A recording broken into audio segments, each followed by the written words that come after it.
A sleep clinic, a group of exhausted narrators, and dreams that don't stay in the dark. Every night in October, nightmares become reality. Listen to this epic 31-part saga where the only thing scarier than the dreams is the therapy. Creepy presents The 31 Days of Horror.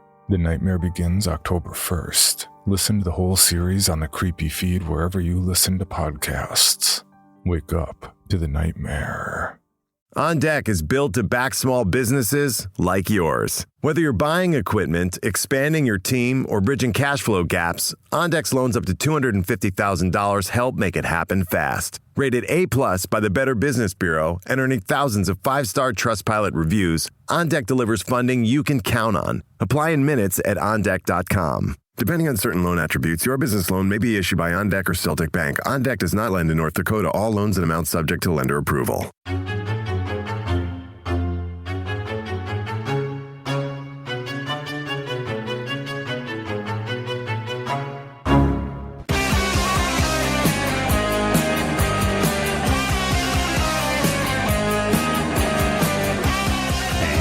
Welcome back to Horror Queers. We're talking, you don't need the police, you need a psychiatrist. We're talking, the Hardy Boys meet the Frog Brothers. And we're talking, nobody's gonna put me in a balloon again. And I'm Joe. And I'm Trace, and we are talking the longest shower I have ever seen in a motion picture. Well, when you're covered with popcorn, you just gotta spend the time getting it off. It takes up the entire second act of this movie. It is wild. Everyone, we are discussing Killer Klowns from Outer Space, a horror comedy classic, I believe. Yes, this is such a fun time. It really is. And actually, Joe, before we get any further, I'm going to go ahead and introduce our guest because this is a recent watch for both you and myself, I think, right? Yeah, I think we only just watched this within the last year, right? Oh my God. Yeah, I watched it last year for the first time for sure. So, okay, everyone, well, let's introduce our guest. You have read his work at such publications as Dead Ringers, Horror Hound Magazine, and of course, Bloody Disgusting. You have also heard his voice on the Dead Ringers podcast. Please welcome Paul Farrell. Hi, thanks for having me. Hello, and welcome to the show, to Killer Klowns in Outer Space. Oh my God. Well, so we said this is a recent watch for us, Paul. Did you grow up with this film like so many of our peers have? Yes. Yeah. Killer Klowns has been sort of ever present in my life from a very early age. For better or for worse? Well, I mean, yeah, I have a weird relationship with Killer Klowns. I love the movie, but I'm probably one of the only people in the world who was very afraid of it as a kid. Right. No, I can see that though, because honestly, even though this movie is PG-13, I was like, this is pretty intense for I wouldn't call it a kid's movie, but this is a kid-appropriate movie. Yeah, well, and I think that's part of it. You know, I first encountered it, as I did most horror movies, as a VHS cover at the video store. And I remember seeing the, clowned hand spinning the globe, and I had a buddy rent it for a sleepover. And I was one of those kids who was, very afraid to watch any horror at all. So it's kind of funny I grew up to like horror because I was so against it as a kid. I think that's a common trend, though. It's we're all scaredy cats, and then we dip our toe in and realize, oh, actually, there's something very therapeutic about all of this. Yeah, absolutely. And I think that does drive you eventually to seek these things out and kind of face your fears and confront them. But that first viewing, I kind of didn't watch it. I covered my eyes, left the room a lot. So I only ended up seeing, little snippets and scenes, and the disparate clips that kind of came together from that was just this chaotic nonsense of weird horror that I just, had these moments of the clowns doing terrible things to people, and it just haunted me. So for years, that's what I carry. I had no sense of what the film was about. Little did I know, I kind of did know what the film was about because there wasn't much more to it than the little scenes I saw, but it's all in the title. Yes, it truly is. And when I didn't actually watch the whole thing in its entirety till high school at at a party, and then I was like, oh, this is really fun. Never mind. I don't know why I was so scared of this. Yeah, I really don't know why I didn't watch this movie as a kid, because I've told the story many times before, but it's like, I wasn't allowed to watch R-rated movies, and I would always scour the horror section of my local Blockbuster, because I think that's all we had really in our little town, for anything that was PG or PG-13. It's how I found things like Tremors and things like that. But for some reason, like, I don't even remember seeing the box for this movie in my local store. So I just didn't grow up with this. I missed it. And watching it as an adult, I do like this movie a lot. I think it has a really nice charm to it, but I feel like I would like it so much more if I had seen this when I was a teenager or a preteen. Right. Yeah. I mean, watching this as an adult and knowing the legacy, like it was beloved for its FX work and that kind of stuff, it was a really weird experience to watch this so late into adulthood, because part of me felt like, what if I hate this thing? Yeah. And it's because I don't have the nostalgia for it. And then I discovered, oh, this movie is so fucking fun. I wish I had had it in my life for decades at this point. But it just, it reminded me that we this is going to sound so fucking old man yells at clouds right now. We just don't make movies like this. Like, this reminded me a ton of things like Gremlins. And I just thought, oh yeah, we used to make horror films like this back in the 80s. And it feels very 80s. I mean, both in style and tone. I mean, everything about it just screams the 80s. And I agree with you. But yeah, it's just this really a gateway horror film, I think, that I wish I would have had in my youth. Yeah, it's to me, it's like the epitome of the video store movie. I kind of love that I found it that way, because it's the kind of thing where you don't know what it is. You discover it on a shelf. You see the weird cover. You see the title. I mean, Killer Klowns from Outer Space. Spelled incorrectly. Exactly. Yeah. And okay, wait. When y'all were taking notes, did y'all type Clown with a K every time you were saying I absolutely did. You have to. But it really irked me though, because my Google Doc kept underlining it in red, and I was like, no!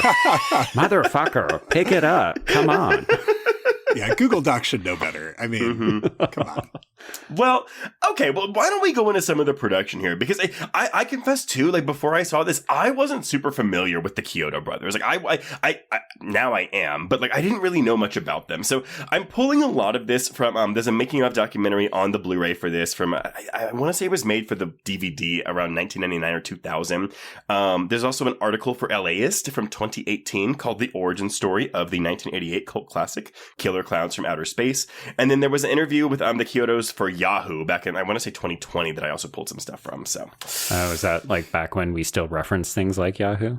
Yeah, honestly, because the Yahoo website was also making my computer fan go nuts, and I was like, this is ads, spam, pop-ups. But classic Yahoo. There's honestly not a lot about the actual, like, how this came to be outside of, we had an idea and we decided to do it. Yeah, I think it was, we had the idea, we realized we could, and then no one stopped us, so we just made it. So, okay. About the Chiodo. So just in case anyone isn't familiar with them, we've got Stephen, Edward, and Charlie Chiodo. And they rose to prominence in the 80s because of their work in special effects. Namely, the claymation for the Large Marge sequence in Pee-wee's Big Adventure. And they also created the Krites in the Critters movies. Okay, there we go. Yeah, actually, Critters is another good comparison to this film. Yes. And that's what I watched over. I mean, I loved my Gremlins, I loved my Tremors, but you'll go back and listen to that Critters episode. I watched Critters over and over and over and over as a kid. So, but I think you can also see the similarities in the outfits too, because the Krites' faces look kind of similar to the clowns, or their lips even, to the clowns' faces and lips in this movie. Yeah, giant. Yes, very much that. They would, though, go on to be the puppet supervisors for Team America World Police, which I thought was really cool. But Killer Klowns from Outer Space is the only film that they've made themselves, with Stephen Chiodo directing from a script he co-wrote with Charles, and then both Stephen and Charles produced the film with Edward. I think the wildest thing about this is that this is their only movie, and I can understand that back in 88 when this gets released, maybe it's not immediately screaming sequel, but the fact that we have not gotten a legacy sequel, and Trace, I'm sure you'll talk about the game. Paul, I don't know if you're a gamer and you have that experience, but like, I cannot believe that we have not done more with this property. It feels untapped. And actually, I think I think the game is the reason I watched the movie. I think so too. Yeah, that's why you watched it within the last year, right? Yeah, exactly that, because the game came out last summer, so that makes total sense. But before the Chiodos got into production, though, they had this idea for a movie for many years, and it all stemmed from the question, what's the scariest thing you could think of driving along a dark road? And the answer was, well, what if you looked out the window at the car next to you and there was a clown staring at you? Yeah, sure. It would unsettle me. I would not like that. Oh, man. Do you folks remember when the movie version was coming out and people kept like seeing clowns around like towns on the outskirts of woods and stuff? I'm just like, I get it. I understand why people don't like clowns. But yeah, the idea of a clown just casually driving beside you at night, I think that would be worse than seeing one standing at the edge of a woods. Well, and that's the thing too, because the Chiodos say, like, okay, we were kind of the first big like killer clown movie. And then of course, like the original Stephen King's It comes out and like that kind of takes the cake. I didn't have any. Surely there was another killer clown movie out there, right? Before this? I don't It's know. a good question. It feels like there would be, but when I stop and think about it, this really is probably Not a my big one, maybe, earliest, and that's why it doesn't come to mind. Yeah, I mean, of course, you do have Victor Salva's Clown House, but that, so there's a reason that's not available anymore. There we go. Yeah. But I think that was between this and It. So anyway, listeners, you're undoubtedly screaming at us. So Yeah. just hit us up. Yeah, right. let us knows. know politely in the comments. So, but they said once you come up with that idea, it kind of writes itself from there. So they wrote the screenplay in a month, working on about 5 pages a day. And basically, they just started thinking about all the circus motifs and opportunities to kill people in humorous, deadly ways. So it's like, okay, yeah, we're going to use popcorn. We're going to use shadow puppets, things like that.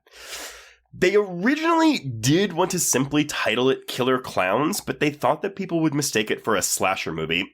Understandable, given the time period this is coming out in. Yes. But they also didn't want to make a spoof like a trauma movie. So instead, they had the actors play everything straight. I think that's a wise decision. Although I will say I could imagine a trauma version of this, and I do think it would also be very successful. Yeah, I do think that allowing, well, it's weird because there's different types of character tropes that sort of populate this movie too. It's like you've got people that feel like they stepped right out of a 80s teen comedy. Then you have characters that, do play it a little bit heavier and more straight, like with some of the cop stuff and the moody stuff. So it just feels like it's a kitchen sink kind of approach to characterization, which I guess is indicative of the fact that these guys like had never really made a movie and seemed to be making this just for fun and with their buddies and not really. Yeah. So I kind of love this weird soup that comes I will say, I think it works better than non-successful versions that I've seen in other films. Sure. Usually when people kind of throw everything at the wall, it really irks me because it feels like, why can't you stick to a certain tone, or have you not figured your shit out? And I kind of like that we get weird ups and downs in the tones and the characterizations in this film. Yeah, I think honestly, like my only issue with a lot of the characterization in this film is the character of Debbie. I think because she's out of commission for so much of the runtime. Well, and that's the thing; she's really boring, and it's like she kept reminding me of some other. Oh, like the girl in Night of the Creeps. I think this is actually really good, mostly because it's like, oh, who cares about the girl? It's the two guys that are clearly gonna fuck. I mean, there is a reason we're covering this movie, and it's because Debbie is here. She's inserted herself in between these two boys. Here in quotation marks, by the way. Yes. Well, okay, so when it came to making the clowns, the task was to make something that didn't look like a man in a costume or a man in makeup. It had to be a monster from outer space, because that was the thing. These aren't like clown monsters. This is an alien race that just happens to look like clowns. And this is never said in the movie, and they don't really care much about going into the lore of the thing, but they said, we just kind of figured that, oh, these clowns did come to Earth at one point, like centuries ago, and that's where our like present day version of clowns came from like, I don't know, like cave drawings of what these things look like. Oh my God. This is a prequel that writes itself, right? Like the origin of clowns on Earth is the prequel of this movie. You just give us Prey, but with a clown instead of Predator. Yeah. The clowns were the true ancient aliens. Oh my God. They built the pyramids. They return every however many years, yeah. Now, the inspiration for the kills, I love this, came from Wes Craven's A Nightmare on Elm Street. They loved the idea of dream kills where anything in your imagination could kill you. So that's what they modeled every single kill in this movie after, except just would a clown use this? Oh, I love that. That's cool. Yeah, I hadn't heard that Nightmare on Elm Street. That makes perfect sense, though. It totally does, it does right? operate on a dream logic in a weird Very much. I mean, anything can happen in this movie. There's no, there's rules, but there's no rules. Right. Exactly. Yeah. Now, they called in a lot of favors to a lot of friends they had after working in effects for so long. So the budget for this was a pretty low $1.8 million, which this movie looks great for that amount of money. It does. Yeah. It was released in theaters on May 27th, 1988. And, okay, I gotta tell you. Here we go. I don't know the box office of this thing. Everywhere I don't think anybody does. Everywhere I've read has said, okay, this was a box office bomb. It was a real failure at the box office. So Wikipedia, if it says it grossed $43.6 million. And the footnote for that takes you to some, I'm going to say, really unprofessional looking box office page. Like, it's not Box Office Mojo. It's not the numbers. It's some other site I've never heard of before. But that site says this movie made $15.6 million domestic and $28 million overseas for that $43 million gross. Oh, that overseas number is impossible. Well, domestic horror films did not make that much internationally, not in the late 80s. We didn't do that. And even if it made the $15 million domestic, that would make this a big hit anyway. Yeah, that would be massive. So I feel like that's not correct. Box Office Mojo has no domestic total for it and says that the international gross was $352. Yeah, that's what the number says. That sounds more right. That sounds more correct. I don't know what happened. And honestly, in the interviews with them, I mean, granted, and everyone, if you're screaming at me, I'm sorry. There may be an interview out there with them where they really go into the distribution of it all, but I couldn't find anything that was readily available. Yeah. Even when you watch the special features, they really just talk about how did they do different things on the film, and they don't talk a lot about, basically getting it set up, how much it costs, or what it ultimately grossed. And they also never really talk about the legacy of it, except that, they're really proud of the film and they're glad that people like it. And you're just like, there's a disconnect here. How come we're not talking about money? I did find, so if someone did ask them about why do you think it's endured so much, and their answer is just a simple, I don't know. Okay. We're baffled ourselves. Apparently so. Now, critically, it received mixed reviews upon its release, but its reputation has grown over time, with some critics like Leonard Maltin, who gave it a bomb score upon its release. So I know. He does this a lot. Some of the movies he gave a bomb, I was like, really, dude? But sir, you've seen too many movies to call this movie a bomb. He revisited it years later and bumped his review up to a 2.5 out of 4. So I was like, that's a pretty big jump. So I'll give it that. Yeah. You know what? People can recognize that they were wrong. It's called growth, and we accept it. It's true. But we're looking at a 79% on Rotten Tomatoes, and Letterboxd users have given this a 3.4 out of 5 or a 6.8 out of 10. Okay. Yeah. That's about on par with what I would give it, to be honest. But as I said, on the legacy, the Chiodos don't understand why it became a cult classic, but they realized it was developing when people would tell them that they used to work at Blockbuster or some other local video store, and whenever Killer Klowns was rented, it wouldn't get returned because people were stealing it. Oh my God. In some ways, I'm like, oh, that's terrible. But then the other part of me thinks, that's fucking rad. That's kind of, If you're going to steal a movie from a video store, it feels like Killer Klowns is the right to steal. Well, and I think, it's the sleepover movie, right? Like you said, Paul. Yeah. 100%. And I mean, when I say after that sleepover, it was rented every sleepover for the next 3 years, and I would always have to avoid it. I'd always have to leave the room, and it became this running joke where they would rent it on purpose to bug me and freak me out. I love that. Yeah, but it's great. Now I have, it kind of gives me this extra appreciation for it, like you were all mentioning it up front. Yeah. For sure. Okay, so let's talk about this this legacy a little bit. So by 2005, renewed interest in Killer Klowns had begun with action figures from Soda Toys, which proved to be popular with collectors. Loungefly, the pop culture apparel and accessory brand owned by Funko, has created several Killer Klowns themed accessories from wallets to backpacks. Makes sense, yeah. Since 2018, Universal Orlando and Universal Studios Hollywood have both had Killer Klowns from Outer Space temporary attractions for the annual Halloween Horror Nights. websites. And both Amazon and Spirit Halloween stores have gone all in on the Killer Klowns, with plenty of costumes and decorations for sale each Halloween season. And then, of course, as you said, Joe, a video game adaptation was released last year. It's also received tons of repertory screenings across the country over the last 15 years. And just shout out for myself, I am hosting one for my Weird Wednesday screening at the Alamo Drafthouse in Denver the day this episode airs. So if you live in Denver, please come and say hi. That's awesome. Amazing. Trace, can you tell us a little bit about the game? Because this is like a Friday the 13th upcoming Halloween one, right? Where you get to play on the map. Do you get to play as humans or clowns? Both. So it is 3 clowns versus, I want to say 7 humans, maybe? Sure. And you can choose which one you want to be. In these kinds of games, I go back and forth. But basically, yeah. And a clown, your goal is to simply shoot your ray gun at people, cotton candy them. Once they're in a cotton candy cocoon, you have to hang them on a little like machine. And once they're in there for like 30 seconds, they smother and die and no one can save them again. Oh my God. If you're a human, your job is to simply escape. You cannot you can kill the clowns, but they always come back. But you of course, kill them by hitting their nose, which is really, really, really hard to do. Yes, of course. So you have to, you have to put gas and get keys for a boat and either boat away.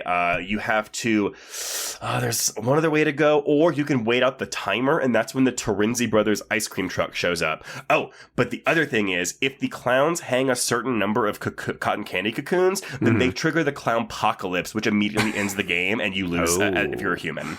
Okay. So waiting the clock out can be risky.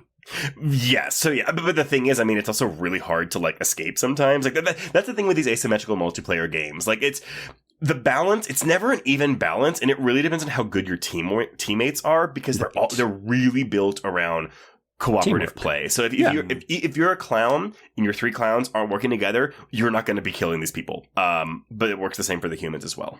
Sure. Yeah. Okay.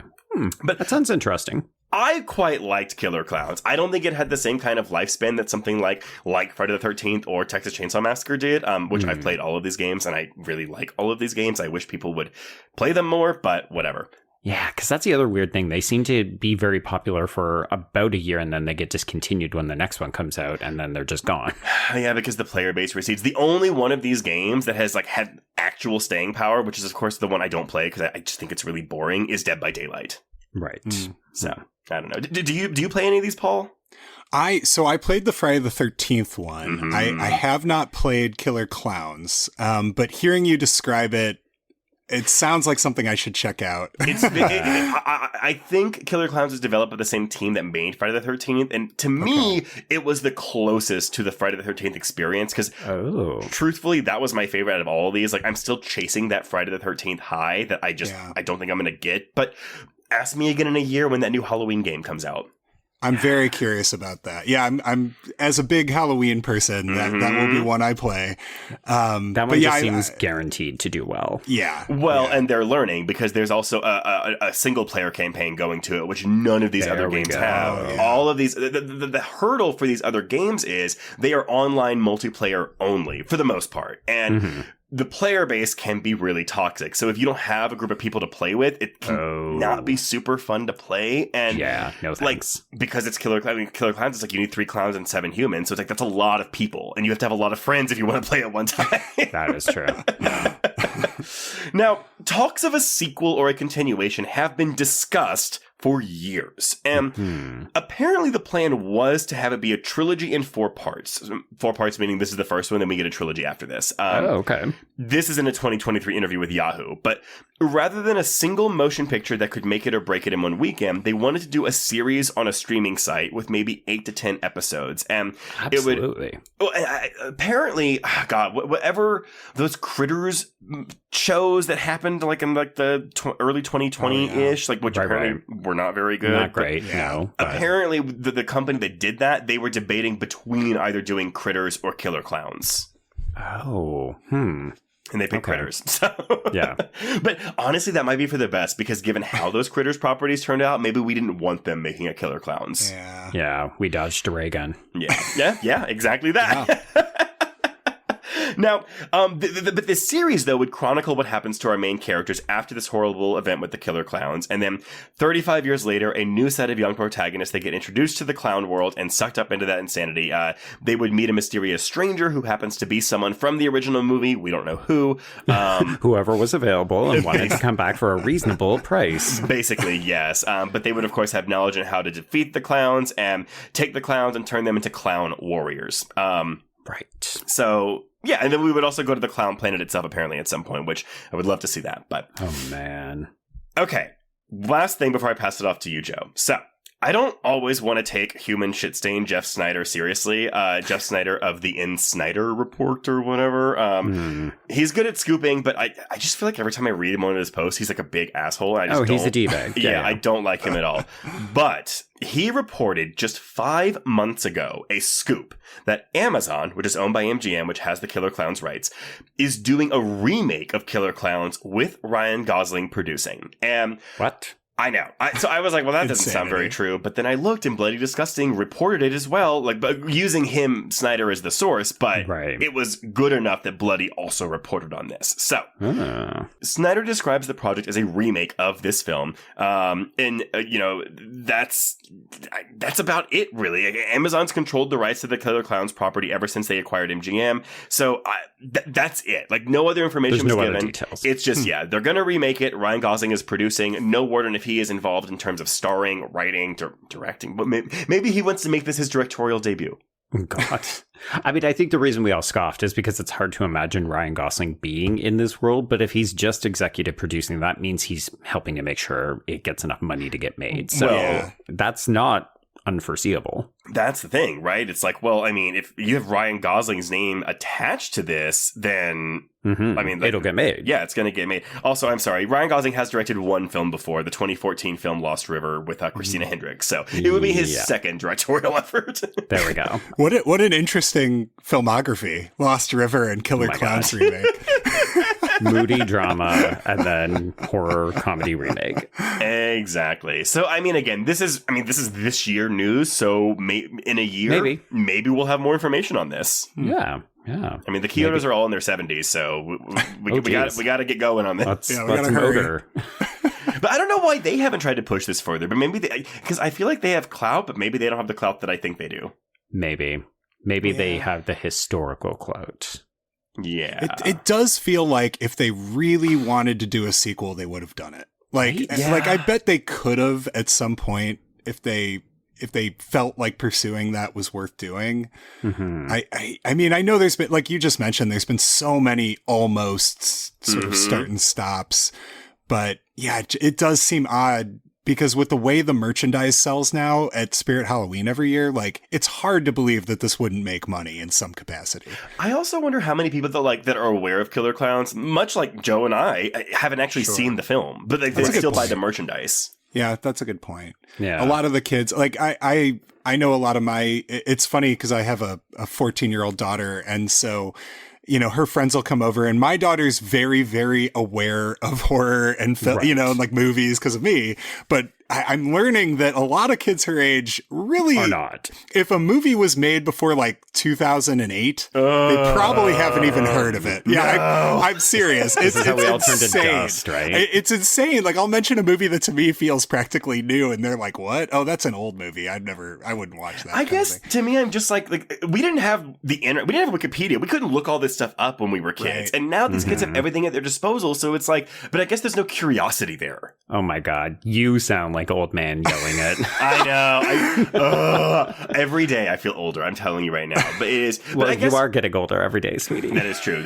But there's so much content coming out nowadays. You know, how many movies come out each weekend compared to how many movies came out each weekend 20 years ago? Yeah, and it's hard. I think for a lot of them, it's not worth diving into the archives because none of their friends would be doing that. So who would they have to talk? So they're more likely to get into, you know, K-pop Demon Hunters or something because everybody's talking about that. So it's relevant. And that's honestly what I'm finding out. I tell Joe this all the time, but like at my Terror Tuesday and Weird Wednesday screenings, I'll play something that I'm like, oh, this is like a big banger. Like everyone knows what this movie is. Nope. And I'll always ask, who's watching this for the first time tonight? And at least half of the hands in the audience go up. That's wild. Well, Yeah.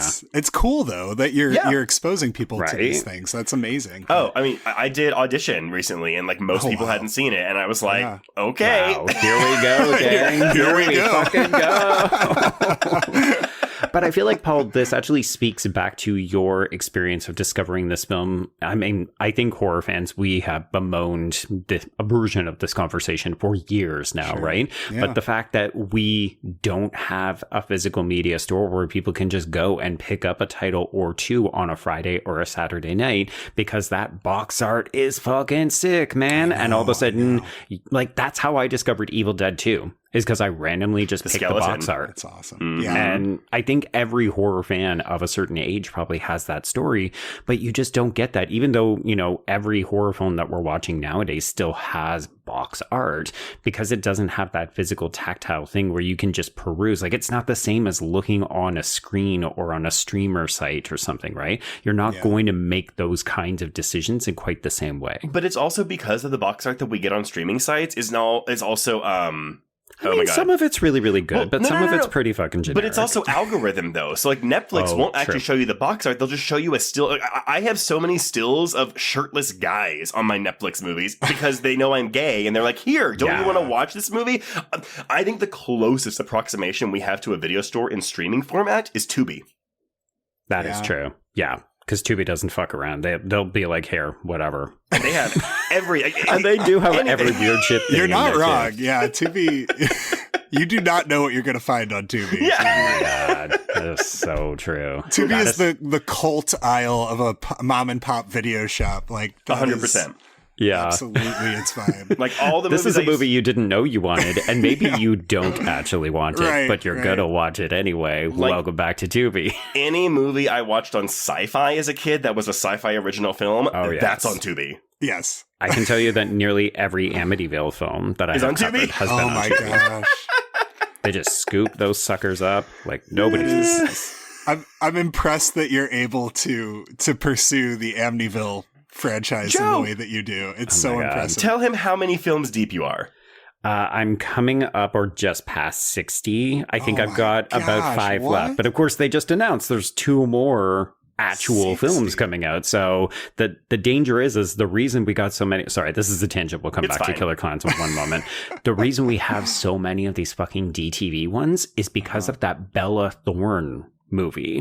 So when they thought Amityville was going to go theatrical again, all of a sudden we got this rush, this glut of DTV. So guess what, baby? When these 2 new fucking big movies come, we're going to get 1 billion more DTV ones, and I'm going to die watching Amityville films. Wow. Doing very important work. Someone has to do it. Someone has to chronicle this. Everyone's always like, you must be writing a book or something. And I'm like, who would want to read it?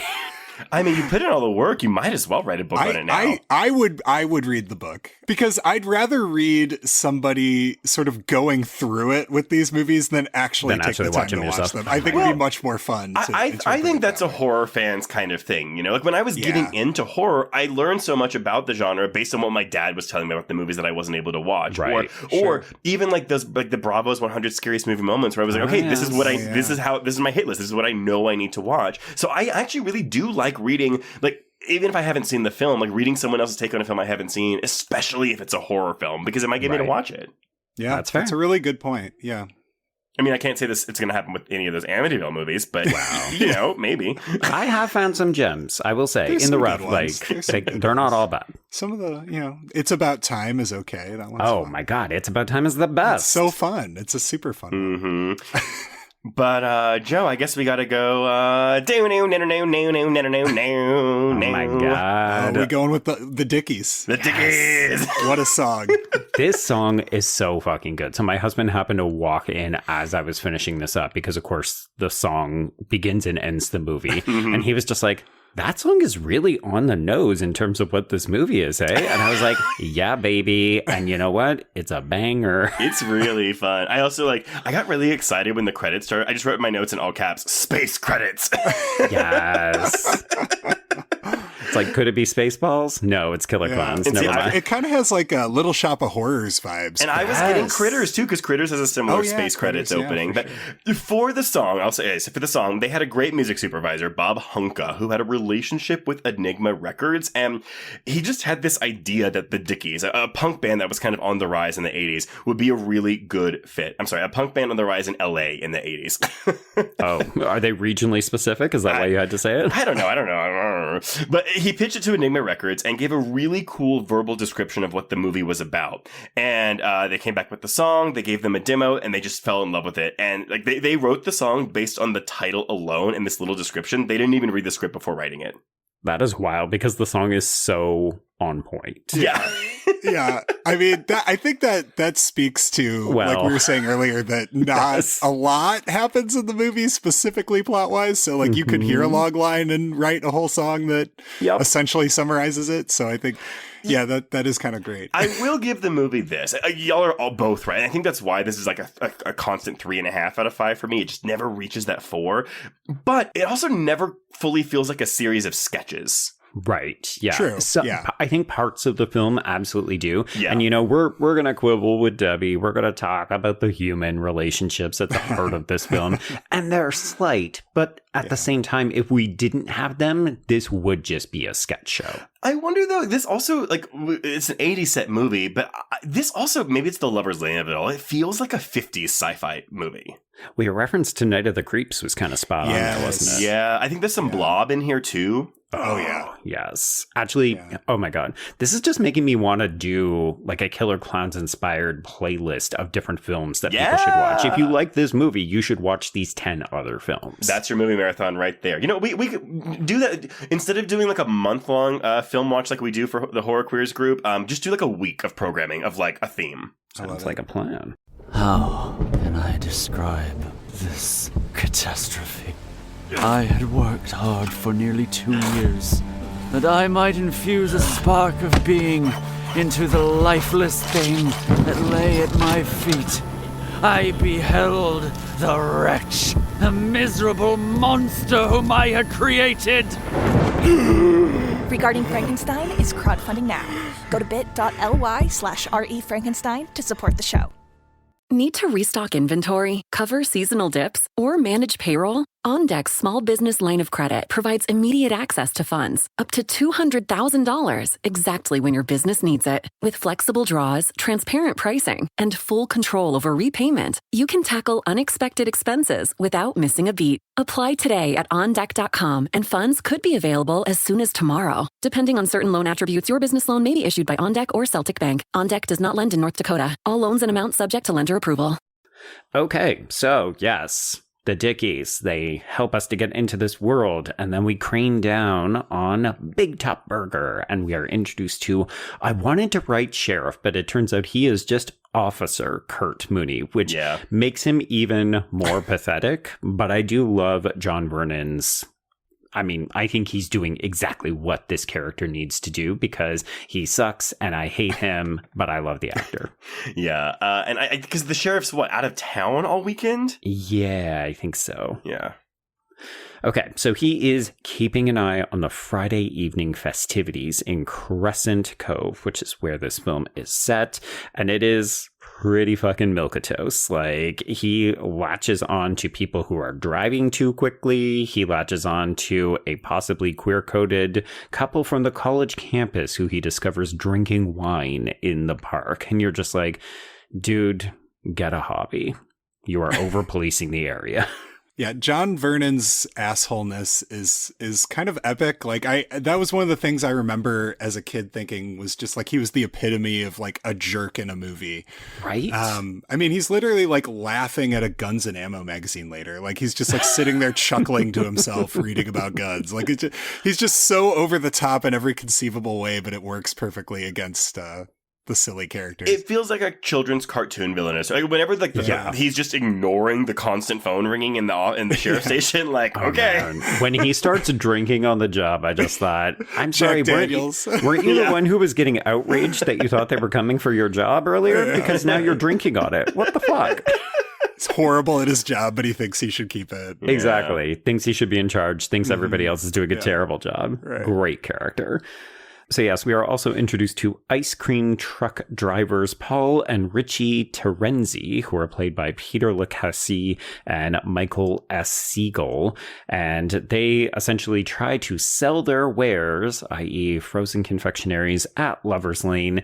And of course, this is the absolute wrong place to try to do this. But they were also hoping to park and make out with these two girls who were really just there to, lick the stick and not theirs. We brought our goodies here to you, a tasty treat for while you screw.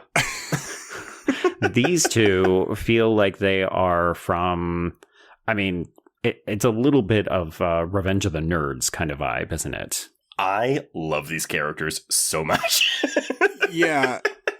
They almost feel like from a Meatballs sequel or there something. We go. Like they're so extremely ridiculous in the tropes that they're sort of occupying that they become kind of lovable. Like normally you would kind of hate people like that, but like because it's done up in such an extreme way and things don't ever go their way, you sort of, have kind of an affection for them in a weird way. Things do go their way, though, quite often in the climax of this movie. I guess at the fact end, that they don't die. They don't die. Yeah, but I mean... They fuck those clowns! They do. Yeah, there is a Gremlins new batch moment. Yes. Which I only caught on this rewatch. Fun. I never caught the kisses on their faces on the first watch. Yeah. The clown's big boobs. Oh my God. Honestly, the funniest, the biggest laugh for me in this movie is what's the guy's name? What's our main character? Mike. Is when Mike just goes, "Yeah, she's got 2 roommates with big boobs." Things were simpler in the 80s. How did you get a lift out of somebody? You just had to promise them access to big boobs. Yeah, big boobs. Big ones. Don't worry. What was that? Oh God, what was that magazine that Al Bundy used to read? Biggins and Married with Children. Jesus God. What? I love that was a show not available? that I would watch as a kid. Was Married with Children. I was not allowed to watch that show, but I fucking did. And I to this day, I still love Married with Children. I love that show. Oh, yeah. Yeah, I do too. It's just so funny that, it just feels like back then there was a lot less.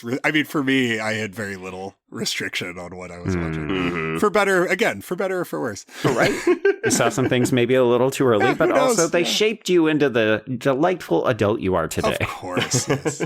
All part of the tapestry. There we go.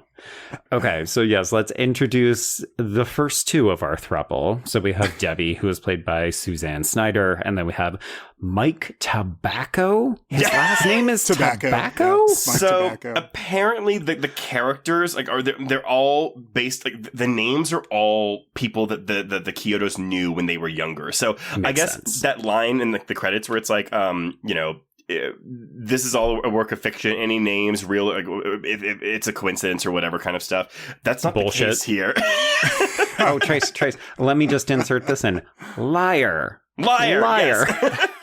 But I will say, though, the characters of Mike and Debbie were meant to be a role reversal of horror movie archetypes. So Mike in this movie is the dumb blonde who doesn't realize bad things are happening, and Debbie is the smarter one who catches on quickly. I like that. Mm-hmm. Yeah. It's just Debbie's gone for most of the movie. I was going to say, too bad Debbie just disappears in the shower for 40 minutes. It's because Debbie does what all horror characters should do. She just gets the fuck out of there. That's true. Yeah. She's like the cameraman in Scream 2. She's like, I'm out. I mean, she does tell Mike, I'm going to follow you and Dave back to the spaceship or whatever. And he's like, no, stay. And she's like, okay. She's like, okay, well, I'll just shower my hair for 30 minutes. Right. Yeah, so they are making out in the back of his vehicle on an inflatable raft, which part of me thought was utterly ridiculous. But then the other part of me realized, well, that is more comfortable than just, laying down a towel or something. So 50-50? I just think it's noisy. Yeah. Well, that is true. Yeah. But I guess if you're looking to bone, it will naturally force you into the middle towards each other. So maybe it's more clever than we realize. Sure. People, let us know. Have you ever done this? Yeah. Oh my God. So they happen to notice a comet or a shooting star, depending on whose perspective you believe, as it passes overhead. And I'm going to kick off our gentle queer reading of Mike and later Dave. And I'll give a little bit of credit to a website called NY Sock Boys Beefcake and Bonding. Is that a porn site? It might as well be. I'm going to attach a picture when this episode goes live because there is a picture on this website of Grant Kramer from Tiger Beat. Folks, do you remember Tiger Beat? It was the magazine that your maybe younger or older sister had that was all Jonathan Taylor Thomas and Devon Sawa and stuff. But like, this is the fucking most adult Playgirl-esque picture. It's him in a black skinny tank top, but he fully has one whole arm out of it. So you're seeing half of his chest like a singlet. It's pretty good. I'm not going to lie. I don't know if he has this body in this here movie because he doesn't look quite like this, but he's beefy. But yeah, I'm going to reference this guy because he definitely reads the homoerotic undertones between Mike and Dave throughout this film. Okay, so yes, the start of this is when Mike explains he has ties to the Terenzi brothers, and he says, whenever you want a good time, you call Rich and Paul. A night out with those guys is a real adventure. Oh, so he knows. He's been with them intimately. Right? He's had their ice cream. The lick-a-sticks. Yeah, he's licked the stick. Okay, so let's cut away to a new character. We're introduced to Farmer Gene Green. Again, with the names. This is a character played by Royal Dano. That is someone's actual name. Royal Dano. Love it. I was gonna be like, is he Paul Dano's grandfather? Could be. Oh my God! His grandson is Hutch Dano, who was he was like the fun douchebag in Zombievers. Oh wow! Unexpected connections. That's interesting. There we go. Things we didn't expect to learn in this recording. Zombievers connection. There you go. There we go. Yeah. So Gene has a bloodhound that he calls Pooh Bear, and they also spot this comet. So they head out into the woods, as do Debbie and Mike. They, of course, take their champagne with them because it is date night. So we catch up with Gene and Pooh Bear as they find a high-tech version of a circus tent that has been erected in the woods. The fact that nobody figures out, hey, where did this either come from? Or if that is the light we saw in the sky, how did it make itself into this tent so quickly? Everybody's a little slow in this movie. So let's start with some great shadow work from the Klowns as Gene and Pooh Bear are wandering around. And then poor Pooh Bear gets caught in a net, presumably. Do you think we turn him into a cotton candy cocoon? Oh, we do, because whenever they find the farmer's like face in the cocoon, if you look closely, there's a smaller cocoon behind him. No. Yeah. Oh, poor Pooh Bear. Pooh doesn't make it. Yeah. Well, and I think it's sort of a response to the Blob. You mentioned the Blob earlier, and so much of the beginning of this movie is mirroring the Blob. That is and true. there's a dog component to the Blob, but the dog lives in the Blob. And in the commentary, they were talking about like, oh, well, we had to bring it up to the 80s and modernize it, so we had to take out the dog. And I was like, that's funny, because now I think if you said you were bringing it into the 2020s, we'd say, well, the dog has to live. So it's sort of a cyclical thing, you know? It just kind of comes back around. The ups and downs. Nowadays, it'd be like, oh, we'll kill every human before we kill the dog. Exactly. Yeah, And the that's dog would be the hero. That's interesting, because this movie is released 3 months before Chuck Russell's The Blob remake comes out and also bombs at the box office. Really? Yeah, that is wow. interesting. Okay. So yeah, Something in the water. Summer of 1988 was bookended with these like 50s sci-fi space movies. Yeah. And people did not want to watch them. People did not give a shit. Jesus. They weren't ready yet. They just weren't Just ready. that, right? Okay. Yeah. So Gene promptly injures himself several times, and then he ends up getting zapped by a clown, but we don't get to see what happens to him just yet. So we cut back to the station as, I wrote in my notes, Sheriff Mooney. Nope. Officer Mooney, demoted. So he butts heads with Officer Dave Hansen, who is played by John Allen Nelson III in our throuple. And they disagree over procedure when he brings in these two college students. And, you know, Officer Mooney is likely to say something ridiculous like, these kids are history, because he found them drinking off campus.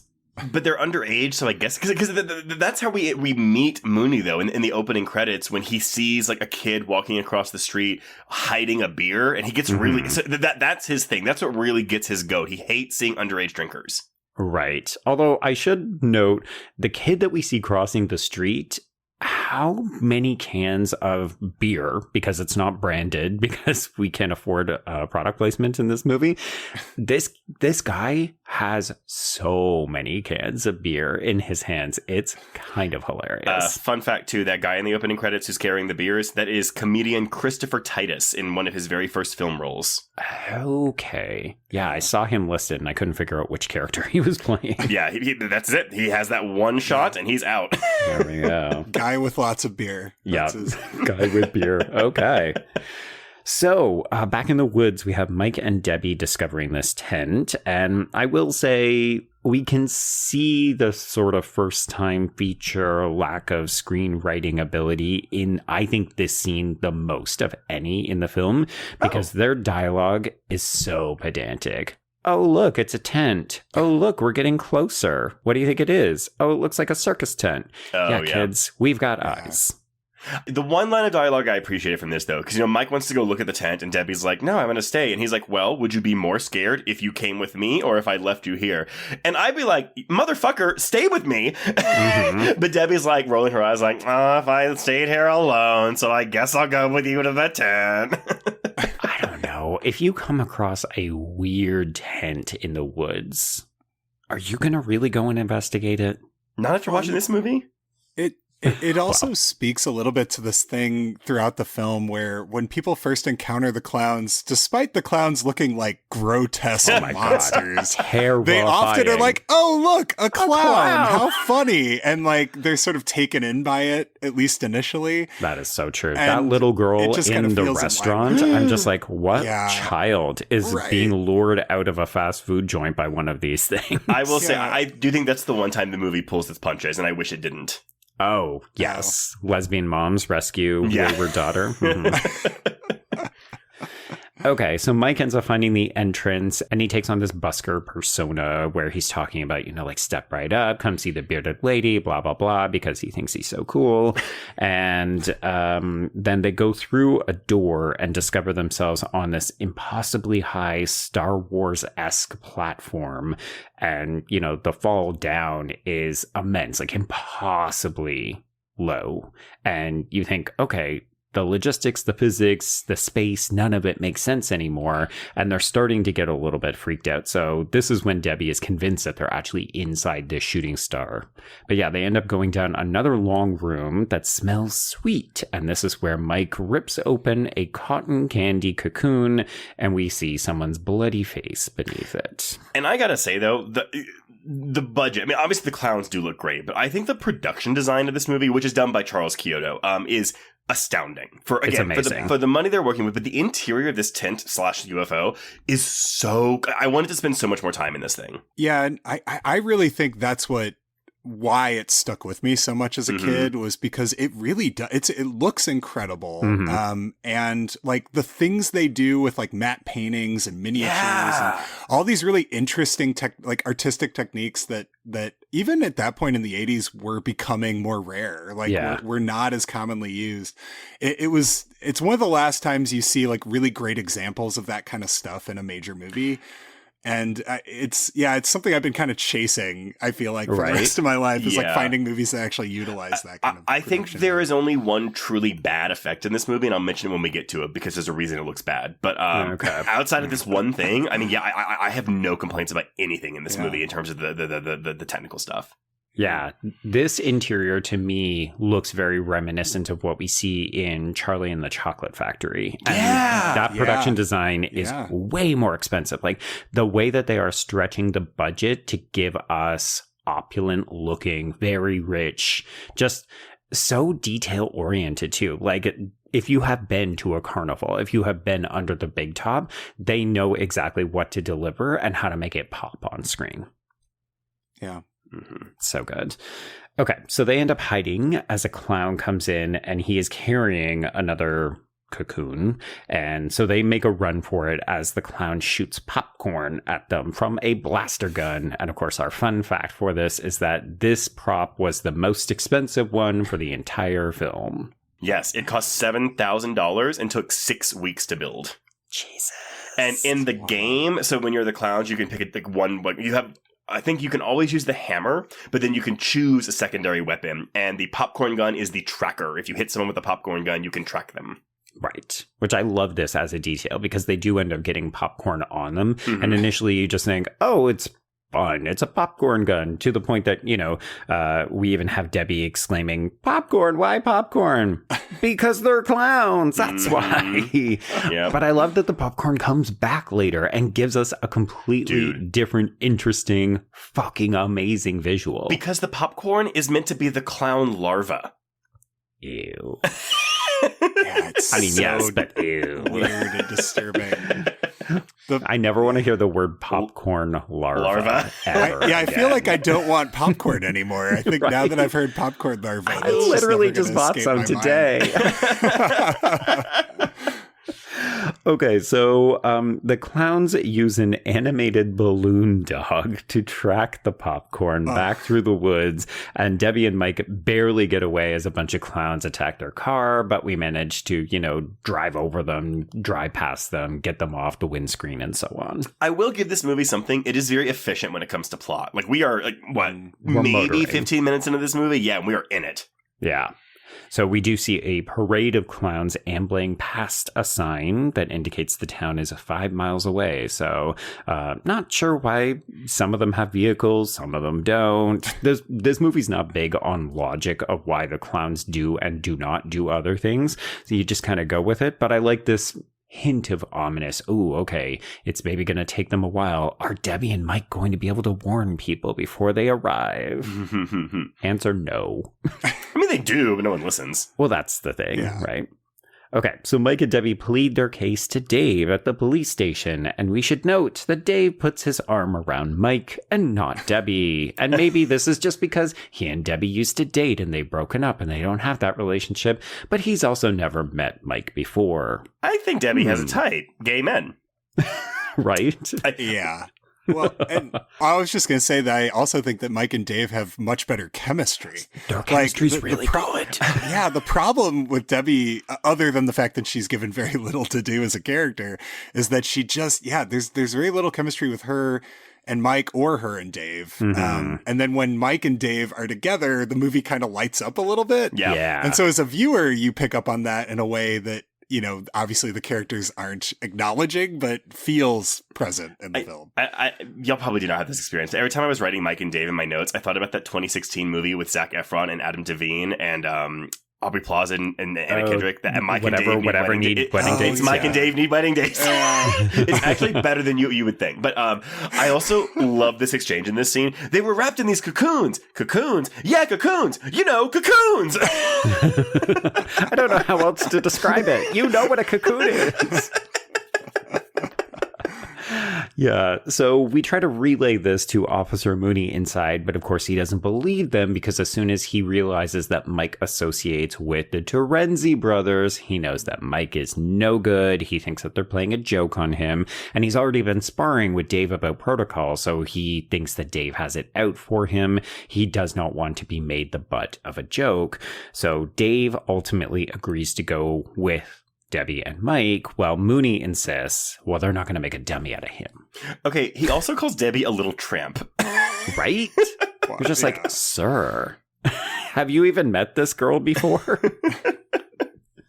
So meanwhile, the clowns are luring a guy into a gazebo for a puppet show before zapping him. They're also making a mess, knocking over quite literally everything in a drugstore. And we will return to this scene later on as they get into things like shaving cream and they sneeze powder everywhere. And I love the reaction from this clerk where he's so intrigued, but also kind of stunned. He just doesn't do anything the whole time. Mm-hmm. It's very fun. And that's also another one of those scenes that feels like it goes on for a very long time because we keep cutting back to it. And that's a commonality in the movie. But it's also kind of funny that it seems like the shop clerk is more concerned like, I think this guy's going to steal from me, as opposed to getting murdered by a clown. Well, because I love the touch because he's already cocooned some people in the shop. It's not at this scene, but like, and I love the touch though, where it's like you can see like high-heeled shoes sticking out of the bottom of the cocoons. Yeah, yeah. The other thing I really love about that scene is him emulating the ape outside that's sort of electronic. Yeah. And little touches like that are so playful. And it's the kind of thing that you don't need to do in the film. Yeah. And maybe the film has a lot of mileage where we can just play with things because the plot is secondary or maybe even tertiary. At the end of the day, what we're really interested in doing is just showcasing what these clowns can do. But I agree with you, Paul. I love that touch. I thought, this scene doesn't need to be in here, but I'm so glad it is. Yeah, well, right. And so that's actually a lot. So basically, though, and that's not even the Chiodos wanting to do this. During the production, the executives asked for, and I quote, more clown mayhem. So this resulted in the scene, the montage we're about to get of the door-to-door shots of the clown zapping people. Yes. Okay, so we get them delivering pizza to a hot girl in a kind of flimsy nightie. And once again, I mean, folks, if you've never seen this movie, no one ever freaks out about the clowns. Like, they have to basically kill someone or attack you before anyone reacts in a normal way. So this girl opens the door to pizza that she clearly did not order. And there's just like a bunch of clowns, like one, then another, then another. Then they open the pizza boxes and a smaller clown comes out of it, which defies, again, gravity, physics, all the cool things. And she's just like, huh. And then they zap her. Yeah. Yeah. And that's the thing, like, we're in suburbia here. And, like, if you're in suburbia, you're not in the big city. Like, and this clown knocks on your door at night? Mm-hmm. What? Yeah, right. Yeah. Horrifying. Yeah. I guess it's the 80s where we're just like, oh, sure, people knock on my door in the middle of the night. Yeah. I'm not worried. I didn't lock it anyway. This is still the age of not locking your doors because everything's safe. Yeah. Well, it almost feels like it's a commentary on, like, because the Chiodo brothers talk a lot about how they've always been afraid of clowns and they find clowns to be terrifying. And it's like, why isn't everyone afraid of clowns? So it's sort of like people not being afraid of these things they should be afraid of almost feels like a purposeful commentary on just clowns in general. Yeah. Yeah. We also get them delivering some kind of chocolate candygram to an old lady. Exact same interaction. It's like basically just one-to-one. Hey, we work for young hot girls as well as elderly ladies who mistakenly think that their husbands have done something nice for them. Okay, so in between the drugstore sequences and the kind of montage of deliveries at the door, we do have Debbie and Dave going into the woods. We drop Debbie off because we don't want her involved in this anymore. This is where it comes out that they're exes. And so Dave and Mike go into the woods and discover the tent is now no longer there. So it's hard to believe all the things that they have been saying. Yeah, but I at least like that Dave, I mean, because I do actually like Dave as a character. What I like about this movie is that any other film would make this character a huge asshole. Right. And they don't do that with Dave. And I really like that. Yeah. Yeah. Like, he doesn't even seem that mad. I think if we did get some kind of remake of this film, they would want to invest a little bit more into, like, so what happened in the relationship? Why did these two break up? Apart from the fact that the boys are gay and Debbie has a beard. Yeah. But it just, there's a lot of things where you think, oh, it's not that it's going unspoken. It's that we literally don't have enough information to know. Mm-hmm. But that's fine. Let's talk about more clown mayhem, because that's really the film's raison d'etre. So what about the biker? I am surprised this is in a PG-13 movie. Right? Yeah. So we've got the little clown riding around on a bike, and he rides up to a biker gang, you know, proper leather, Harleys, all this other stuff. And the one biker destroys this tiny little bike because he's a big rough man. So the little clown leaps up out of frame, drops back down wearing boxing gloves, and quite literally uppercuts this man's head off. Like, this... Paul, maybe correct me if I'm wrong. Does this predate Jason Takes Manhattan? Yes. By a year, I think. So yeah, I believe it does. Yeah. I just love the punching off of a head. Right? It's very satisfying. I mean, and that's one of the things I think that works really well about this movie is that at a certain point you get so on board with the, as you've been calling it, clown mayhem, that becomes sort of the thrust of why you're there. Yeah. It's kind of like the later Freddy sequels where you're kind of just wanting to see Freddy do kill his people thing in interesting ways. Yeah. So I think this movie really revels in that quickly and like gets the crowd on the clown's side, so to speak, especially for this whole sequence. So it's just fun. And like this, I mean, this clearly looks like a prop head, but you still see like some like blood and gore at the base of the neck. And I was like, again, just really surprised this didn't like ruffle the feathers of the MPA, but maybe it's a tone thing where the tone is so cartoony, goofy. right? Yeah. Yes. Yeah. It feels more like a Looney Tunes bit half times than it does a horror movie, but.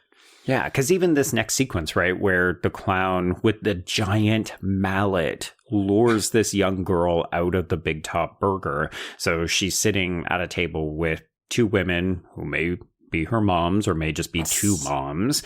And, you know, the girl basically sees a clown, wanders out of the restaurant, and she nearly gets abducted until she's grabbed back in and taken away. But, you know, this idea of, oh, we were going to lure this girl out and turn her into a cotton candy cocoon because that's what we do in this film. And you think, that's really fucking dark.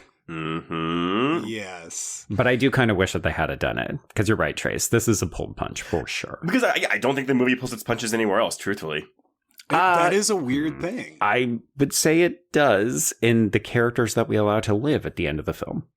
Oh, that's true, I guess. Yeah. Okay. Yeah. Point taken. Now, you think about the poo thing at the beginning with the dog. Like it is odd that they would be so quick to kill a dog, but then a child too much killing a kid. Yeah. Well, I don't even need her to get killed here. I just need the clown to abduct this girl. Sure. Right. Yeah. Even that. Yeah. Yeah. Even that. Yeah. It really truly does feel like the late 80s of it, right? Nowadays, it would be switched. Pooh Bear would be fine at the end of this film, and this little girl would be sucked up through a straw. Actually, no. You know what else we haven't mentioned that I think was really applicable here is Who Framed Roger Rabbit? Oh, I was actually just thinking of that. I think the tone is way darker in Roger Rabbit, though. It is, but I could see a version where this clown like mallets this girl and she's just flattened on the ground. Oh, that could be fun. Yeah. Very Acme. Yeah. Yeah. It's a good comparison. I weirdly had not made that connection, even though I probably watched these movies sort of simultaneously when they were at the time. But yeah, that's crazy. Oh, yeah, because Who Framed Roger Rabbit would have been this year. Oh my God, 88. you're right. Yeah. And so God. I'm sure I was watching these things. What the fuck were people doing in 1988? It is 1988 the 1999 of the 80s? Right. I mean, yeah, it's a good year. And yeah, Roger Rabbit literally comes out a month after this movie. Jeez. Wow. Okay. All right. So on the way back into town, so Officer Dave is not fully believing anything that Mike has said because, of course, the tent was gone. But then we stop off at Lover's Lane and discover all of these cars are just parked there empty. There's nobody inside, except many of them do have cotton candy around them. And we discover a pair of lonely glasses. The occupant has disappeared. So when Dave shows this to Mike, Mike just proclaims, "That's the stuff." To which I said, everyone should know what cotton candy is. It shouldn't be that much of a surprise. Well, I actually, because you know, whenever they peel the cotton candy off of Farmer Jean's face, like he's got a bloody face. And yeah. I thought, I was like, okay, well, cool. Is it then like almost like this like acidic type cotton candy? That's what I thought. Yeah. But it only happens when you're actually cocooned, I guess. I guess so. Yeah. Well, and that was the stuff that really creeped me out. Like when I was little, seeing the like bloody face of people as they peeled the cotton, like that stuff really got to me. And that's more what I would focus on. So when I thought about the movie, my recollection was that was like a constant thing, like a constant image you were having to see all the time. And when I went back to the movie, I'm like, oh, there's like 2 scenes where you actually see that. Right. Where, you know, it's really not very present. No. But, you know, as a kid, you see one thing and then it just freezes in your brain. You extrapolate it and you think that's the entire movie. That one scene, the entire film is this just really like grotesque thing.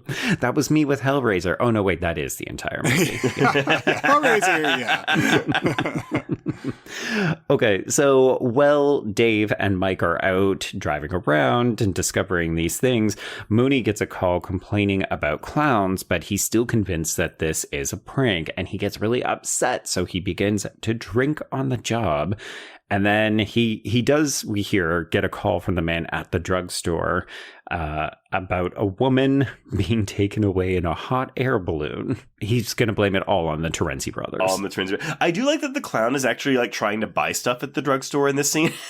Yeah, right. He's got like a mound of things at the checkout counter. But like in the mound, there's the most disparate products you have ever seen. Yeah. Like I think there were some feminine hygiene products in the mix here. Yeah, super curious what that clown is doing, like what he needs all that stuff for. Like, right? I want to watch that movie. Well, a lot of this does seem to be the clowns mimicking or learning behavior as they go, right? So part of me thought, oh, well, the clown is shopping because he saw other people shopping in the store and realized, I guess that's what we do here. And oh, right, I'm also going to cocoon a bunch of people. Mm-hmm. It's very silly. Okay, so let's get to the invisible car. So we've got a man driving down a highway road, and he looks over and sees, yes, a clown driving an invisible vehicle. And then he is driven off the road, and his car like flips a bunch of times and catches fire. So this was meant to be the conclusion of the opening scene of the film. Oh, okay. So you remember how I said the idea was, oh, what's the scariest thing if you looked out your car and and you saw a clown? Like that's the scariest thing. That's why this was going to open the film. So basically, the original opening, as it was written in the screenplay, they had a teaser that started it where there's a couple at Lover's Lane, and the guy was getting kind of rough with the girl, and she was like, "Fuck you," and she leaves, and then he drives off. And then this is basically this is him. Like he drives off, and then there's a clown next to him, and his car goes off the thing. But they filmed this, and at the Lover's Lane segment, I guess it was the first thing they tried to shoot, and they were still getting their filmmaking Bearings, hands on. Yeah. So they didn't, there was not good lighting. You couldn't see anything that was happening. And then when they were doing a lot of this car stuff, the road was so bumpy that the camera was shaking too. So the footage was unusable. So they used what they could in this scene. And I think too, there's a composite shot, the wide shot we get as the car goes up the hill where we can see the clown in the invisible car. And it's clearly like, it's just like composite over this. I think this is the only bad effect in the film. I think this composite looks bad. Yeah. And the car going over the cliff doesn't look great because they had like a sandbag. Because I listened to the commentary and they talked about how they had put like a sandbag at the end of the road to sort of stop it for one shot, and then they were going to like yank it down and have it look like it was careening off the cliff. Okay. And then I guess they forgot to remove the sandbag, so when they pulled it down for that one take, it just sort of like hit the sandbag and kind of fell off with a flop. Yeah. And they just had to use it because they didn't have the budget to do it again. So, and that's the thing. Like all the making of stuff you find about this movie are stories like that. They're these anecdotes about the production, and maybe it's because they are like effects and production guys, so that's what they're more interested in. But that's what you find about this movie. Yeah. If you want to learn about how they did certain things, they're very forthcoming. But if you want to learn more about, so how did you come up with this love triangle at the center of the film? Crickets? Yeah. Crickets? I mean, there was literally a line in the commentary where one of the Chiodo brothers was like, wait, did we write this dialogue? Who came up with this? And they're like, yeah, we wrote it. Like, they don't even remember. Though you could tell the writing was the least of their concerns. They just wanted to do the effects. And that shows in the movie. And it's, But yeah, I think if you can't get on board with the fact that this is an FX showcase and that the characters in the story are, as I said earlier, I think secondary, maybe even tertiary, you're not going to be able to enjoy this movie. You got to be able to just watch it and enjoy the visuals. Yeah. Okay, so speaking of, we get a Big Top Burger employee getting sucked off screen into a dumpster by a handful of carefully laid popcorn from earlier, and then we move into Debbie's clothes hamper. So she has taken a shower while Dave and Mike have been out in the woods, and yes, we've been joking, she takes a very long shower, but the popcorn she rinses off or leaves behind on the floor begins to move. This is one of my favorite effects, and it's probably so easy to do, but just this popcorn just kind of crawling across the floor. Yeah, it's like rod puppet, it's like foam rubber popcorn with little rods, and they're just inching it along, and it looks incredible. Because so what good. I like is, though, it's clearly not, it's not popcorn on a string where we're dragging it. And that is something that they do in the Night of the Creeps with those slugs. It's actually like contracting and bending and moving to crawl across the floor, which I think, and it's so tiny. Like, they didn't need to do that. It's so intricate, and you think, I mean, we're used to seeing things move in a particular way when it is on a string, and you can recognize it's not that, but then you start to go, so wait, how did they do it? Because it is so tiny and so intricate, and then you just realize, who fucking cares? It's amazing. It just looks good. And then say goodbye to Debbie, everybody. Yes. So we'll leave Debbie behind while she continues to shower so that we can go do some shadow puppetry on the wall. I love this segment. And this is this the only instance of pure animation in the film? Off the top of my head, yes, but maybe we'll discuss this later. I know that the Clownzilla at the end, I think, was meant to be more of a stop motion thing, but then they couldn't afford to do it. Right. Yeah. And the other thing about the shadow puppets is they had a lot of like the Washington crossing the Delaware was like wire armature, it was a 2-dimensional prop that they filmed, and then sort of had to overlay that and create a composite shot. And they were talking about, again, this is all from the commentary, but they are also talking that they had planned a Statue of Liberty one, and they were just thinking of like all these different, outrageous shapes that a person's hand could never make. Well, much less these clowns that have. I was going to say with their fat, stubby fingers, it's so hilarious. You see a close-up insert shot of the hand, and you think, those stubby little digits aren't doing any of this. How is he pulling this off? But the effect of when it turns into a dinosaur and the shadow eats this entire group of people, this is so great. This is great. So good. Because it's truly the kind of thing that you don't expect to happen. Like, you think, oh, okay, this clown is entertaining people in the way that a clown would. So shadow puppetry. And then you think, well, it's going to have to do something because these clowns like to hurt people, but you don't expect a shadow to be involved in that. Mm-hmm. It's just and very I like unexpected. that it also leads to yet another way for the clown to take people, because he like shrinks them down and puts them in his popcorn bag or something. Yes! Like, he doesn't turn them into cotton candy. He doesn't put them in a big balloon. It's just another way for them to take people. And similar to what you were saying earlier, there's like no rules. You never know what a clown's going to do with a person or why they're doing it. Mm-hmm. Yeah. And I will say in the game, so you get a final kill. So whenever you weaken someone enough, you have an option to do like a press X and do a final kill on them. And you get to choose, do you want to pie them? Do you want to do the pizza? Do you want to do the shadow puppet? Like, you have all these different options to do. That's making me want to play the game so bad. There we go. Play it. Our job here is done then. Yes, you did it. You sold me on the game. So the other reason that this scene is in here, apart from the fact that it fucking rocks, is that we do have Dave and Mike witnessing it, right? So this is the moment that Dave is finally brought on board because he sees, oh, there's a clown. Oh, well, it's just doing shadow puppetry. What's the big deal? Oh, wow, he just gobbled those people up. Okay, yeah, so there's a serious fucking problem going on.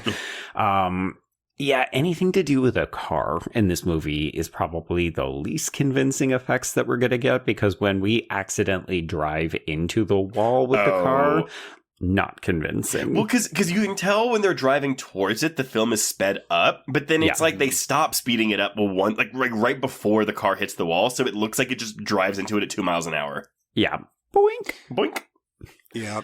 So they call Mooney to let him know, okay, Dave's on board. Let's get everybody else on this train. And Mooney does not believe them. I mean, it's a wonder he even managed to either pick up the phone or answer the radio at this point, because he'd be drinking and thinking he's the victim of a prank. So he's still convinced that this is all about him and they're trying to drive him off the force and so on. And so he just cuts them off. He just turns the radio off. Which, that's a fireable offense, I feel like, if you're a police officer, but sure. Yeah. I've just given up on this whole town on this Friday night, apparently. Yeah. Okay, so Mike leaves Dave so that he can pursue the Terenzi brothers because, hi, welcome back to the movie, boys.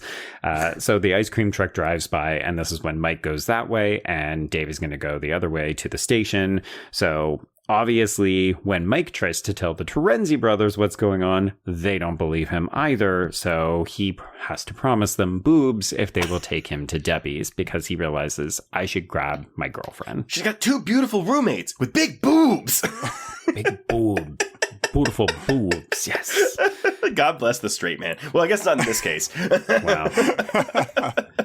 So Mooney is still actively ignoring calls, and this is when a clown walks in and sprays him with water from a novelty flower bouquet. So a little bummed it wasn't acid. I am, but also I like where we go because, I mean, Paul, I think you mentioned earlier, sometimes this feels very like this and then this and then this, and it can feel like a sketch show, as you mentioned earlier, Trace. So I was happy that these clown sequences do play a little longer. So I like that Mooney, really this is the end of his character. So in a way it's his big set piece, but I like that, okay, we get sprayed in the face with water and then we try to handcuff this clown. Then the hands just come right off. So, we're holding amputated hands with the handcuffs on them. We follow the clown into the holding cells, and then it's just shenanigans, right? We're boinking Mooney on the head, on the bars, with, what is this? The party wrapper thing? I didn't know what to call it. I in my notes, I called it a party blower thingy. Yeah. I think that's accurate. Yeah. People know what we mean when we say that, right? Yeah. I started typing party blower, and the result was party blower thing. It's called a party horn, by the way. Party horn. Okay. I guess it makes sense because it does make a horn noise. But yeah, obviously this thing stretches way far out, grabs Mooney, and then we can bang his head against the bars to knock him out. And see, the effect of this thing reminded me of something from Beetlejuice. Yes. Yeah. Mm-hmm. Add it to the playlist. Which is also 1988? No. Hold on. There's something in the water. Yeah, Beetlejuice is it comes out 2 months before this movie. Okay, wait. Were people just having bad trips? Because were people doing a lot of shrooms? Because we're coming up with some wild ideas. It's anything goes, I guess. I'm telling you, man. 88 is the 99 of the 80s. Yeah. Oh, double digits. Is 77 a really good year? Suspiria? Yeah. We'll look it up. Exorcist 2. So no is what we're saying then. I mean, maybe that new doc will rescue everything about Exorcist 2, but for now, no. My hopes are not high for that, but okay. Yeah. Okay, so I do enjoy the zinger where the 2 college students who were in there for public drinking, they just asked the clown, so what are you in for?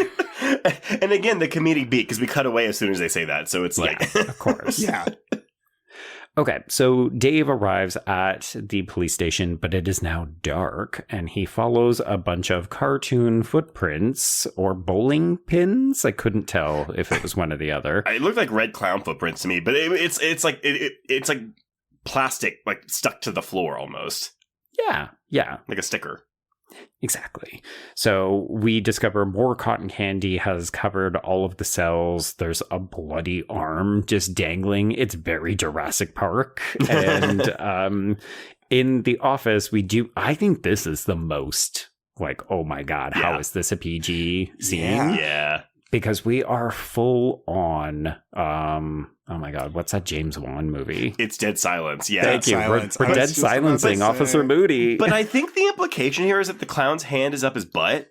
Oh, I dead silence, so I thought it was just in his back. No, you're right. But there's a thoop sound whenever he pulls his hand out of whatever orifice he's using, and I thought for sure it was because it's like a hand puppet. You got to stick your hand up the bottom.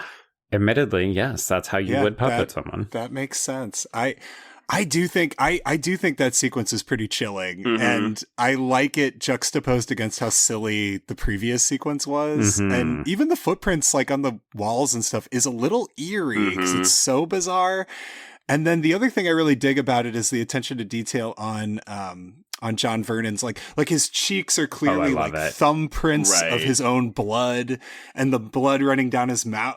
It just they found a way for those details to make sense with how they killed him. But it still looks like a ventriloquist dummy, right? With the rouged, 100% hear what you're saying, Paul, but when you look at the visual, you just think, oh, okay, that kind of looks like Slappy from Goosebumps or something, right? Yeah, for sure. And it's both at once, and that's what makes it so effective. But I also think what adds to this, though, is that it's the only time the clowns actually communicate with dialogue, albeit through Mooney, but like he says, don't worry, Dave, all we want to do is kill you. And that's creepy. Yeah. Little ID4 Independence Day there. Oh my God, yes. Oh my God, yes. Oh my God. But that's the thing is, I think this film walks a tonal tightrope very deftly. Like, because there is some dark stuff in this movie, but it never, like, the comedy's never sacrificed, but the eerie stuff, as you said, Paul, is still really effectively eerie. Yeah, and then we go from this to, okay, Dave's, going to fire a bunch of bullets into him. We all know that's not going to fucking work until he hits him on the nose. And then this clown turns into a fucking emerald, like, jewel as though we're in some kind of video game and then just explodes into a shower of glitter. Yep. It's like, oh, wow. We just went through 3 different subgenres with completely different tones. I love it. And again, now we know how to kill the clowns. Yeah, which he does not communicate when he calls in for reinforcements. I was like, you don't want to say, don't waste your bullets by shooting these things, but it doesn't ultimately matter because no one arrives in time. Well, actually, he doesn't tell anybody because he's the one that kills Clownzilla because he never even tells Dave... Oh, sorry, he never even tells Mike or Debbie about this. No. What an idiot. Yeah. Seems like a bad choice. You know what? I'm going to keep this knowledge to myself because it's going to make me feel important. Okay, so let's go back to Debbie so we can talk about what has become of the popcorn. So she gets out of the shower and we see that the popcorn has turned into mini clown heads that are on like tentacle necks. So we've got them coming out of the clothing hamper. We've got them coming out of the medicine cabinet and very Ghoulies inspired coming out of the toilet. Yeah, Ghoulies. Oh my God, wait. Don't tell me Ghoulies was 1988. It's somewhere around here. Oh my gosh, it probably was close. Oh, sorry. Ghoulies is 1985. It's 85, okay. So okay. There we go. Right. But... They will get you at the end. Ghoulies 2 is 87 and Ghoulies Goes to College is 91. So no Ghoulies came out in 88. Yeah. Okay. Okay, so we just mentioned that the clowns very rarely use dialogue to communicate, but we do have one impersonating Mike's voice here when Debbie goes downstairs and she hears Mike asking to be let in on the other side of the door, and we'll see that it is a clown. I actually kind of, we don't ever see this, the clowns ever do this again, the voice mimicking, but I kind of love that the Chiodos are like, yeah, they can do this, why not? Why not? They're going to do it once and that's it. What, you got a problem with it now? My favorite sight gag in this entire film is when Debbie tries to go out the window and she sees that there is a trio of clowns holding a trampoline waiting for her. Like a mini trampoline. Yes. It's so stupid and I love it.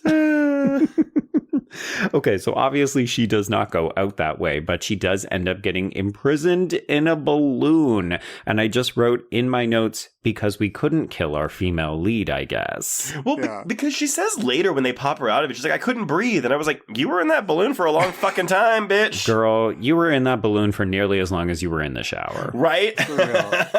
I always assumed it was like, if they keep her in a balloon, she'll be like fresher when they go to eat her. You know, like maybe in the cotton candy, like a Ziploc bag or something. It's not as good. Because actually, we don't learn why they balloon people instead of cocooning them. No. Right? Yeah, they don't bother to tell us that. Yeah, I do appreciate that later on we will see other balloons, so it's not like we only do this for Debbie. But it was a question mark of, well, why didn't she just get zapped into cotton candy, folks? Yeah, and we will never know the answer to that question. Right. Because we needed to keep her alive for the end of the film. So.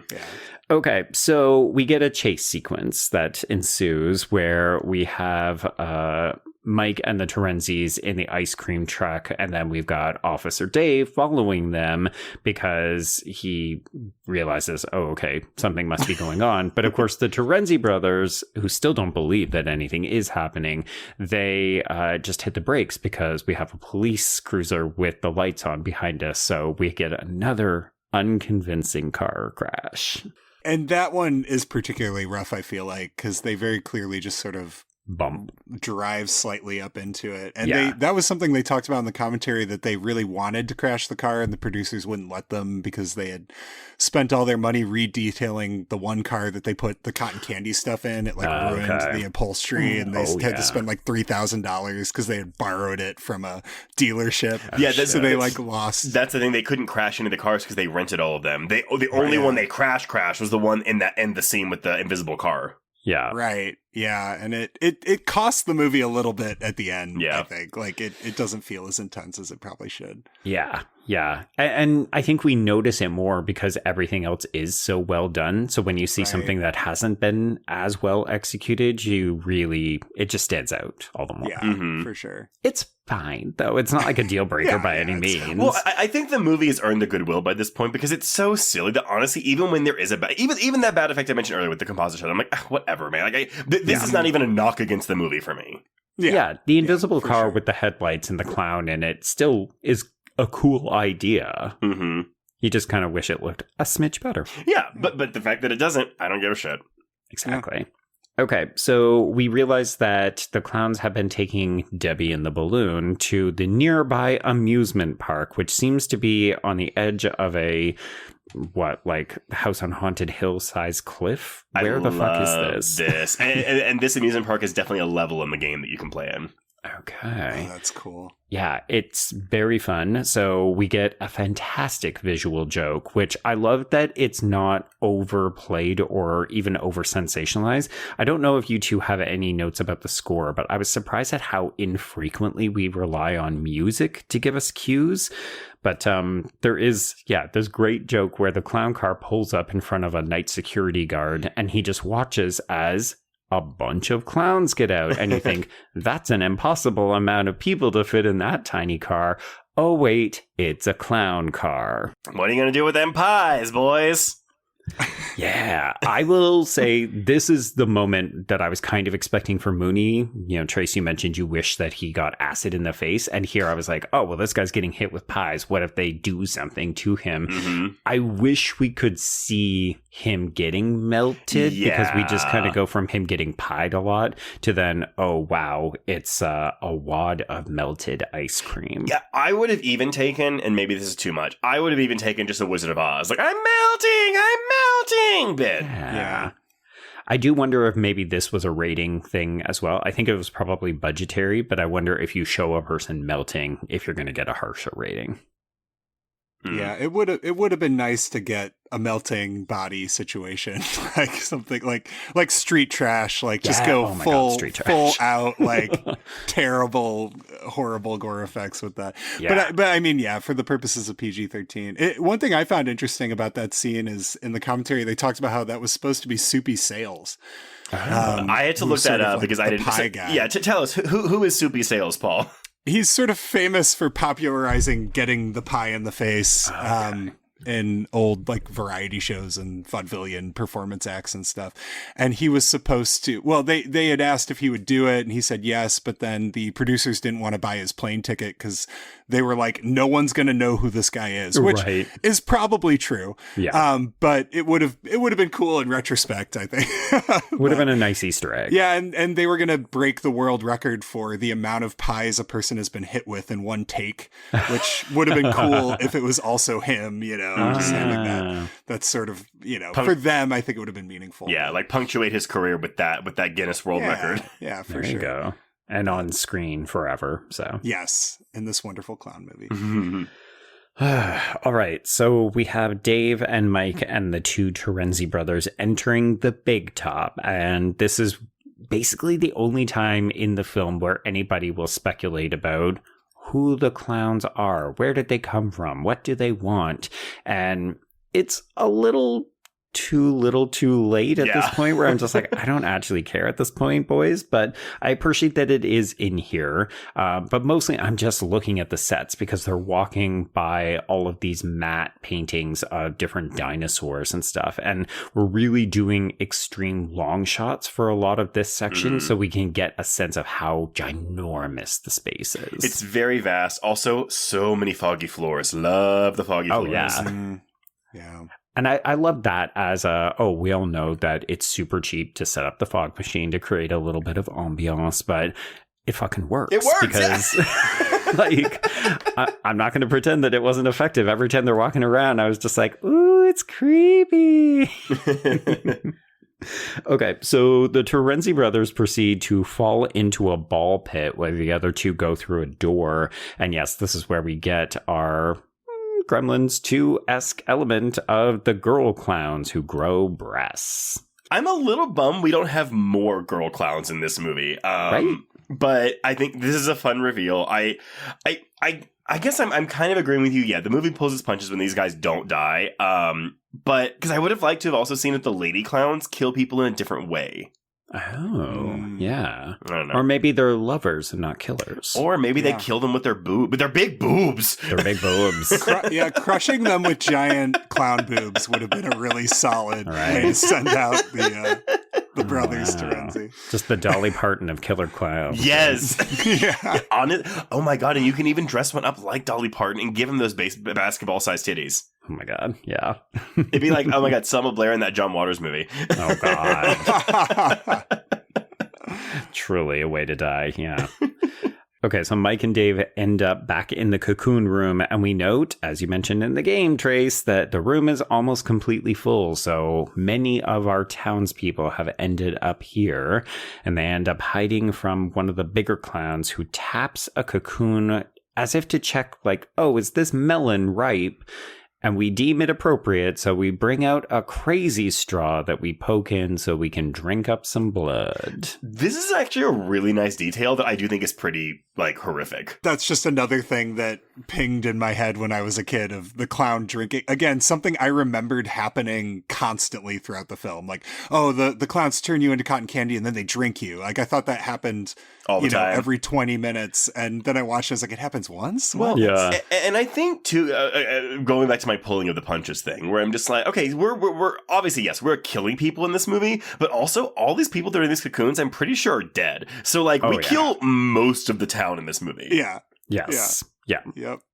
Which I also love that, we're talking about how, the movie is pulling its punches because we're not seeing all of these different things. But we've seen a ton of other invasion style films where at the end, people are miraculously returned to normal and it's business nothing happened. And I kind of prefer the movies that are a little bit mean and say, oh, all those people, they're fucking dead. Because actually, even if they are alive in that cocoon, those cocoons still, they all blow up. Right. Yes. Yep. Yeah, none of them are making it out of there. You ever seen what happens to cotton candy when it goes up in flames, Johnny? The same thing that happens to everything else. Exactly. Oh boy. Okay, so the boys discover Debbie in her balloon and we shoot her out, which of course then just brings the attention of the clowns. So we have to go on a bit of a Scooby-Doo chase sequence. So it involves fleeing down a fireman's pole, except we have to stop before the bottom because there's something like a bitey that wants to eat them. This also was very Beetlejuicy to me. Yes. Yeah. I love having to go through these moving door frames that are kind of shifting from side to side. So it's very the fun house kind of vibes. They apparently did want more things like this that were going to be more extravagant. It was in the script, but they didn't have the budget for it. Sure. I could completely understand. But also, this is why I want either a remake or a legacy sequel, because they would have the money and they would probably be able to pack a bigger punch. But here's the thing, though. And maybe Ryan Gosling is doing this because he's like, don't fucking CGI the shit out of this movie. Like, it needs to be... Honestly, the Chiodos need to be doing the effect. If they're not directing it, they need to be doing the effects for it. Or signing off on it. Yeah.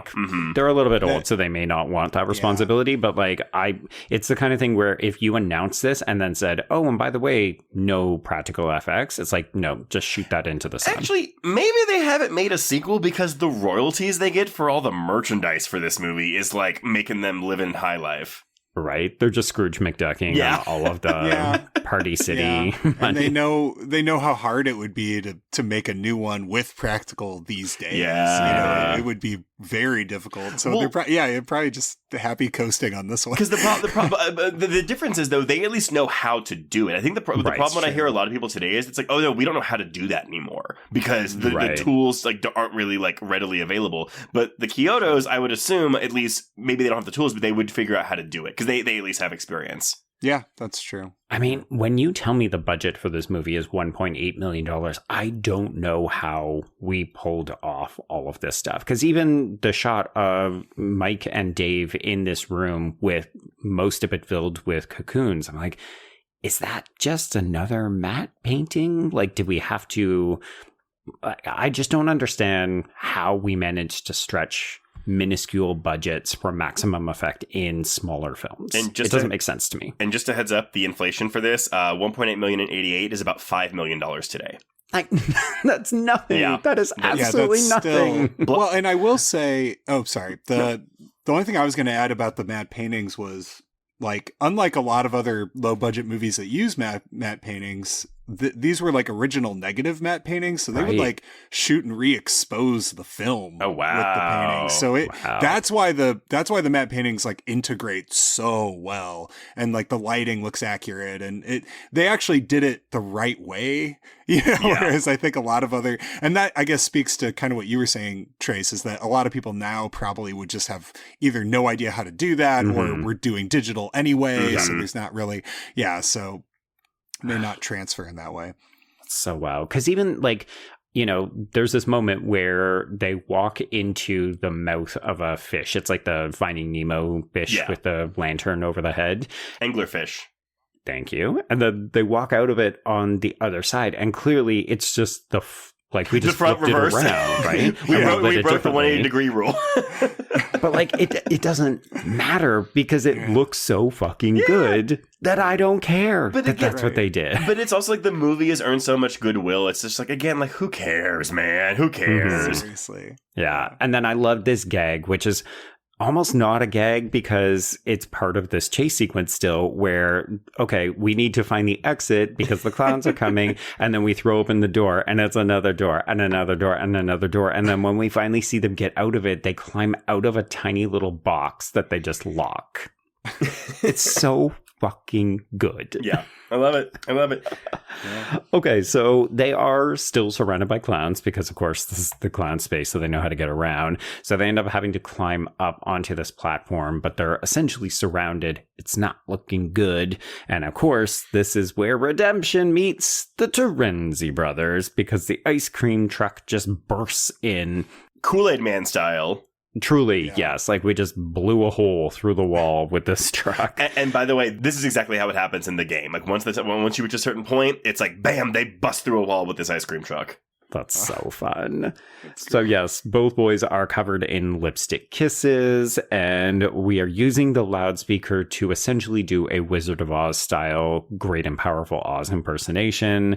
And they basically say, we're Jojo, you need to let these people go. Okay, I had a question about this. Because Jojo is like the mascot for their ice cream truck. Yeah. But Jojo is also the Clownzilla. Correct. Okay, that's it. It just is. Yeah. It just is.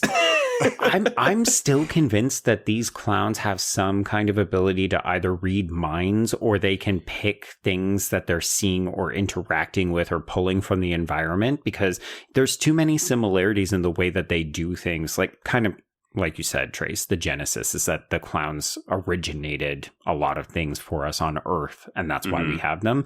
But it does seem like the clowns are also learning from the townspeople and human activity throughout the film. Maybe. Yeah? I don't know. Because we never see Jojo, and then all of a sudden we're saying the great and powerful Jojo, and then this giant fucking marionette clown descends down to eat them. And I love because this reminds me of the scene in Aliens when the Queen comes out and like all the aliens kind of back up away from Ripley because they're like, and that's what the clowns do here, which I love. Yeah, and Jojo always struck me as kind of a Stay Puft Marshmallow Man situation. Oh, yeah. They kind of like will it into existence by they conjure it, so to speak, and then the clowns make it a reality. What year is Ghostbusters? That's 84, but Ghostbusters 2, I was 89. God damn it. So close. Yeah, I do love that the brothers refuse to abandon the truck because, of course, this is what Jojo the Clown is after. But they will not leave it because it is rented, which now just feels like meta commentary, knowing what we know about the vehicles for this film production. Yeah, right.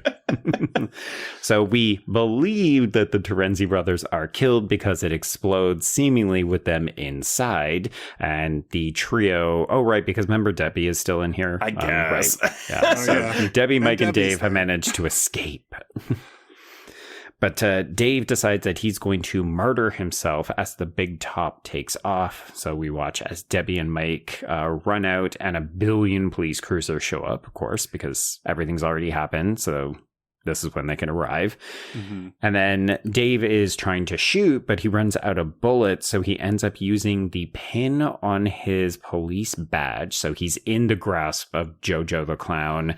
It seems like it's going to squish him or eat him or something. And he basically just bloops the nose with the pin of his badge. And that destroys the giant clown and also explodes the ship, which turns into fireworks. And this looks great. Like, again, watching the big top turn into a literal big top that goes into the sky. This is very late 80s kind of special effects, and I love it. It's very fun. Yeah. Looks great. Okay, so it seems like everything has been resolved. Unfortunately, we lost a few people along the way, but no, a clown car falls from the sky and Dave emerges relatively unscathed, and we get a ton of hugging amongst the throuple. It seems like, oh, cool, we're going to move forward as a threesome. But then we also have the Terenzi brothers surviving because they hid in the freezer, which I put in my notes just says, all right. Sure. So fun fact, the original ending of this movie, Dave does die. After test screenings, executives wanted a more upbeat ending, and the Chiodo brothers resisted because they said no, but they ended up reshooting it to where Dave survived. But in both versions of the ending, even the original one, the Terenzi brothers always survived. I wonder if the brother filmmakers see something of themselves in the Terenzi brothers and said, oh, well, we are the secret true heroes of this film, so we can never die. Well, gotta see if they like big boobs. Yes. Would you be surprised? No, I wouldn't. I will say though, watching them in interviews, like they are very charismatic. Like I genuinely want to like get a beer with these guys or a glass of wine. They can have the beer. It seems very infectious. Like, we love what we do. That's why we made this movie. We had a blast making it, even though not everything went according to plan, but also we love it. Yeah. Yeah. All right, so Debbie asks if it's all over, and of course, this is when we get our final sight gag as they all get splooged with ice cream toppings, and then we end with a freeze frame and the return of the Dickies theme song. Ice cream toppings? Sir, these are pies that fall from the sky onto them. Okay. But I did have a question as to why they didn't dissolve, because these, I guess, are not the acid pies. That's what I was going to ask. I'm like, so do they all just die then? Yeah, like, the because dark the last ending. time we saw people get pied. Well, that's why we had to freeze frame, is because we didn't want to show you what actually happens to these three. True. Well, that's not important, because what is important is that the credits roll at the 83-minute mark of this movie. Super brief. It is to the point. In and out. Yeah.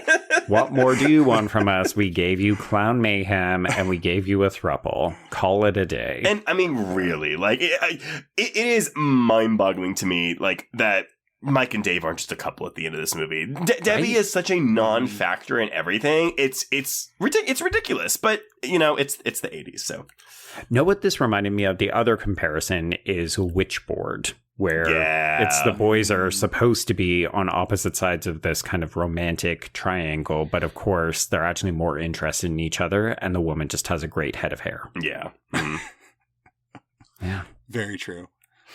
But that's Killer Klowns from Outer Space. That is Killer Klowns from Outer Space. And Paul, as the guest of honor, any final thoughts on this film? No, I mean, for me, it feels like I've come full circle. I mean, this was a movie that sort of haunted me when I was growing up, and now here I am, like, talking about it and laughing about it. So I think it's one of those movies that if you saw it at the right age, as we kind of started the show saying, it will forever sort of live in that nostalgic place and always kind of be not just a fun watch, but one that you feel a lot of fondness for. And then I think for people who are newcomers to it, it captures the magic of practical effects of a certain time that just doesn't exist anymore. Yeah. So as a relic of that, it's worth seeking out as well. So I think it has a lot to offer for how thin it is or seems to be on the outside. Yeah. You're not coming to this movie for the plot. You're coming for the visuals, as we've said so many times. And here's the thing. The visuals are diverse. The sight gags are diverse. And I just think, even if you're like, oh, I don't really care about the humans, I don't really care about what's going on, the movie has so much fun with it that it's hard not to get swept up in the ride. Yeah, I would call it joyous creativity. Like, it's not in the writing, it's all in the visuals. And there's just something so joyously creative about this movie. It's really hard to not like it. Yeah. Take that, Leonard Maltin. Bomb. All right, everyone. Well, before we announce what we're covering next week, Paul, let everyone know, where can they find you online?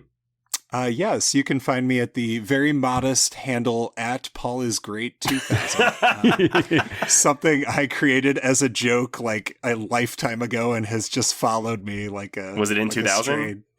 Stray dog. It was probably after the year 2000 because it would have been when I could have had a That's Twitter part of the account, joke, right? Yeah. That's what it was. I basically was doing the South Park joke where you just call everything 2000 when 2000 was happening. So at any rate, I'm Blue Sky. I'm mostly active on Letterboxd these days. But yeah, and I'll post stuff and talk about what I'm writing and things like that. Love it. Well, if you want to get in touch with us, you can reach us on Blue Sky and Instagram at HorrorQueers. Shoot us an email at horrorqueers@gmail.com. Find us on Letterboxd to keep track of all the films we've covered. If you want to chat with other listeners, join our Horror Queers Discord. That link is in the show notes. If you have a moment, please rate and review us on Apple Podcasts or Spotify. And if you want even more content, please support the show by becoming a patron at patreon.com/horrorqueers. If you subscribe today, you will get 426 hours of Patreon content, including this month's new episodes on Hannibal Season 2, episodes 9 and 10, Bone Lake, sequels The Strangers Chapter 2, and Black Phone 2, and in anticipation of next month's brand new Predator film, Predator Badlands, we're doing an audio commentary on the animated Predator Killer of Killers that came out earlier this year. Yeah, and Trace and I just watched that for the said audio commentary, and that movie is a fucking blast. It's really good. Also, credits roll at the 79-minute mark. God, we love a short movie. Love it. And with the end of Alien Earth, our requel tier is quiet for now, but if you haven't checked out our episode-by-episode coverage of that, Noah Hawley Show, or The Last of Us Season 2, you should sign up and go listen. But, Joe... Oh, we got a sad one next week. What are we talking about next week? I was going to say, not a short runtime and not a lot of laughs in this one, but it is a very good movie. I will say, I've not revisited it since I first watched it, so I'm long overdue for a rewatch of The Orphanage. The Orphanage. I did just screen this for Terror Tuesday, so I have revisited this recently, and I do still find it as effective. Not as long as you think it's going to be. 97 minutes. Oh, really? Okay, yeah, I was definitely thinking, it's 2 hours. Like, for sure. I was thinking, like, it's Pan's Labyrinth shit. I love Pan's Labyrinth, but yes. A really good movie. This is one of the few movies that I think is as equally scary as it is heartbreaking. Okay, excellent. I'm excited to check it back out. Yes, and of course, the directorial debut of J.A. Bayona, Jurassic World Fallen Kingdom fame?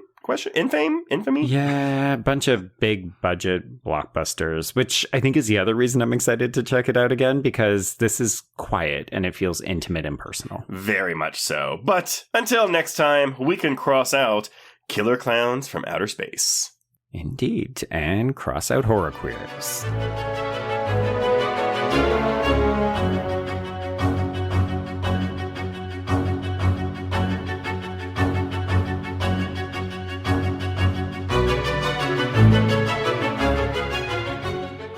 A sleep clinic, a group of exhausted narrators and dreams that don't stay in the dark. Every night in October, nightmares become reality. Listen to this epic 31-part saga where the only thing scarier than the dreams is the therapy. Creepy presents The 31 Days of Horror. The nightmare begins October 1st. Listen to the whole series on the Creepy feed wherever you listen to podcasts. Wake up to the nightmare.